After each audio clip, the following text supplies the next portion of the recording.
night, I have hearing loss and I still want to practice night and talk at the same time. And I will be reacting to this video about neurosurgery and what your life is like in a day in life. So I'm really curious about it. I actually think relaxation is similar video, but there is different kind of doctor. So I'm really curious, and I was trying to make comment on after that. I think it's woke up like 5 a.m. That's crazy. So it's about 5:30 in the morning. I've just left home to start my neurosurgery on-call shift at the Royal London Hospital, and it's a 24-hour shift. We're going to start with handover at 8 a.m. and then we're going to go all the way through to tomorrow morning. So I'm going to take you on my journey now and take you through the rest of the day, and hope you enjoy this day in the life of a neurosurgeon on call.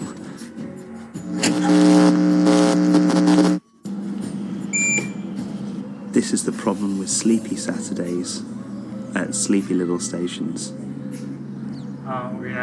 No coffee.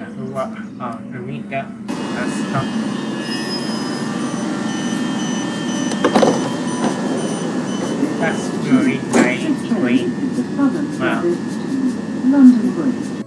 So the only good thing about leaving so early to get to work is that you get a completely empty train carriage to yourself. Usually I spend this time commuting to edit brainbook videos on my laptop or try and write some publications and so on and so forth, try and catch up with some admin and emails. But some of you may have seen on Instagram recently that my video editing laptop got smashed to pieces.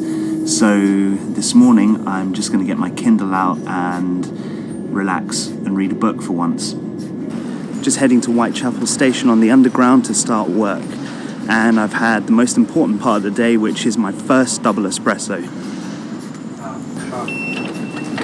I don't really drink coffee. The nice thing about Saturdays is the tube isn't absolutely rammed. It's usually a complete rat race down here. So we're in the neurosurgical on-call room. Give you a quick guided tour. So we have got bathroom, shower, toilet, etc. And the obligatory bed. The bed doesn't see a lot of use, although some nights are a bit, I'm not going to say the Q word, slower than others. And we've got one computer with 2 screens, so we can have a referral up on one screen and then we can have the scans up on another. Makes it a bit quicker, and this is probably one of the only working computers that we can access that's fast. So I'm just going to get changed into scrubs now and then go and start the ward round with Hassan, the SHO that you met earlier, and there's quite a few patients to see. Okay, so I'm in scrubs, ready to go. Got ID cards, decked phone. This little hot potato is horrendous. This can make or break your on-call. It can be relentless and go off constantly. I'm hoping that it will stay slow, but it's the beginning of the day. Doctors in other hospitals and in this hospital are just gearing up again, so I think the referrals will start to come in slow and steady throughout the day. We've got 2 cases on the emergency operating list that need to be done, and we've got an emergency admission from overnight that I need to see again this morning with the SHO and see if they might need an operation as well. When we're on call in the hospital, there's usually a consultant on call from home who will come in for things that I wouldn't be able to handle as a registrar, and they're always on hand to give advice if you're stuck in a clinical dilemma or don't really know what to do. And there's me, registrar, on call, and there's also an SHO or senior house officer on call who will take care of the ward and also help the registrar in the accident and emergency department, do procedures and sometimes do some operating as well, with the reg on call supervising. We're going to go and see all of the neurosurgery inpatients, do some troubleshooting, make sure they're all well, and then wait for referrals. So We finished our ward round at about 11:30, maybe 12 o'clock. This guy went and got lunch on his own because he's a loser, and then I went and got lunch. He was too hungry and couldn't wait for me.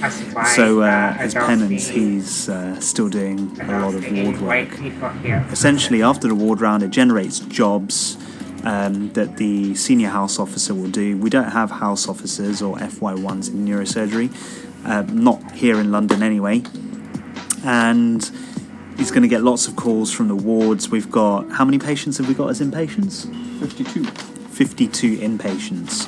So that can generate a lot of work over the course of the day. The senior house officers do 8 till 8 shifts, sometimes stay a lot later, especially Hassan because he likes to stay and operate. I've been taking referrals on our online referral system. I take referrals from all over North and East London.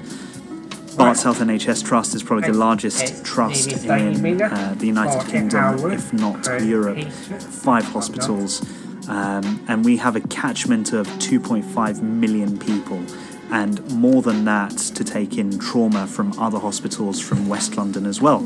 So pretty high workload, can get a lot of calls, but thankfully this afternoon has been relatively slow. But we've got some inpatients that are getting sick and causing some major problems, so we're trying to deal with that. And we're going to go to the operating theatre shortly because the emergency operating theatre has just become free from an ear, nose and throat emergency. So we're going to take a patient to theatre and the consultant is coming in to help with that. This Dr. Alezito, neuro doctor, is one of the best in this business, trust me. Oh, high praise indeed. Shapla is the bee's knees. She's the queen bee in the ward. I am. You are. She's been begging to be on Brainbook for ages, and here she is now. She's acting all shy. Tell me, Shapla, is it difficult being a sister on 12V? No. No. Do we have patient information on the screen? No, we don't. No, we don't. There we go. What's the best part of working on 12V, other than getting to spend time with me?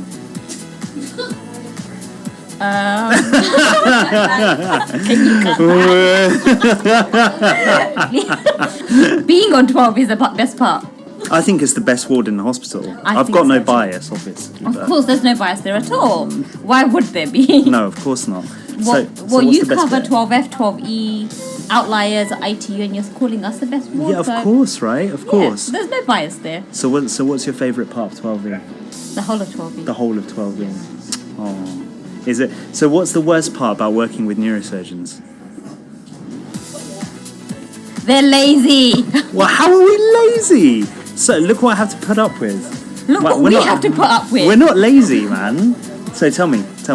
Okay, so what's the best part about working with neurosurgeons? To be honest, you can call them anytime and get them. They're all going off shift now, and the night nursing staff and HCAs are coming in to look after the patients overnight. Isn't that right? That is correct. And you're doing the rota for... I'm just checking the staffing. Checking the staffing for tonight. That's a perpetual problem in hospitals, especially big major trauma centres like here. Staffing can sometimes be an issue, but it's never unsafe.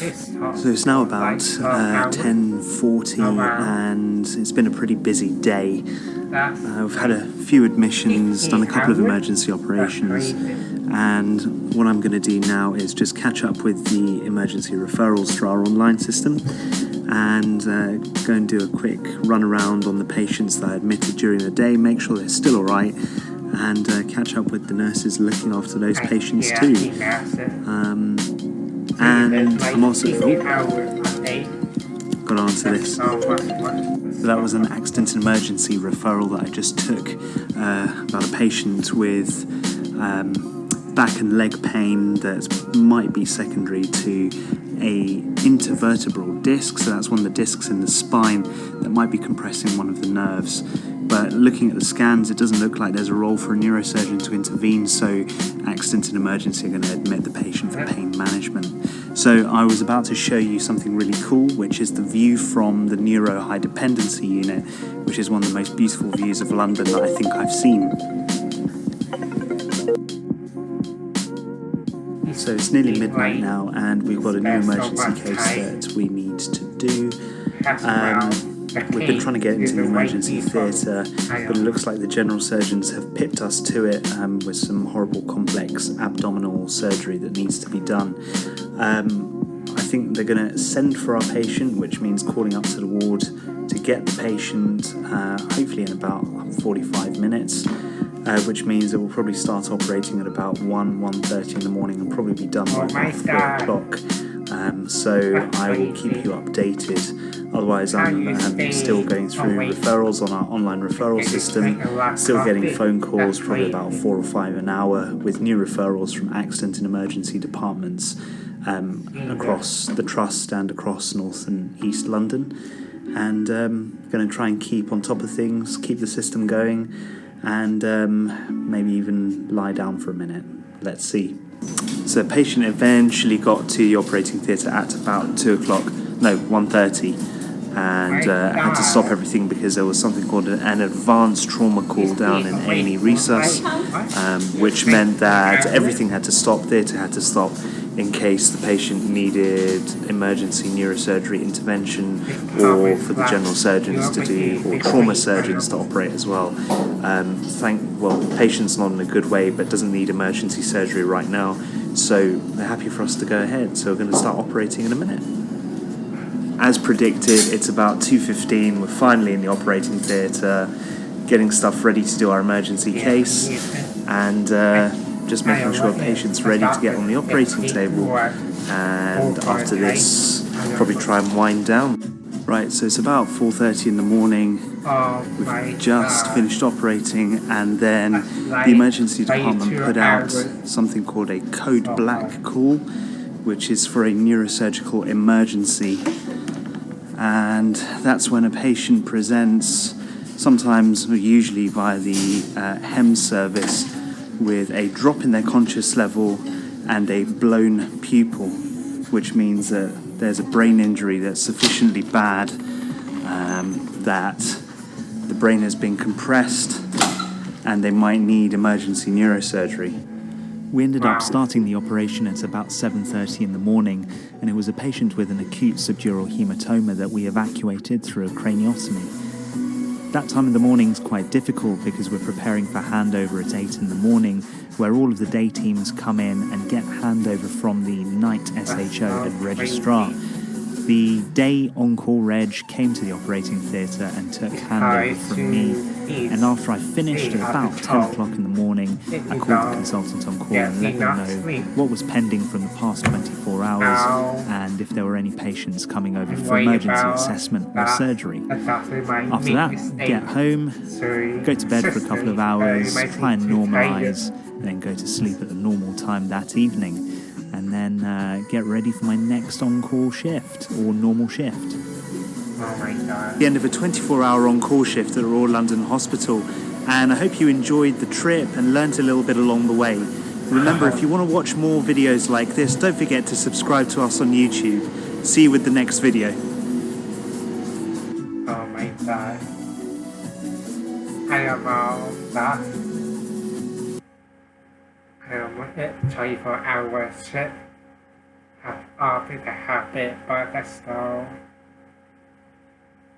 I can't imagine doing that like 2 times a week. I can see how the doctor burn out. Oh my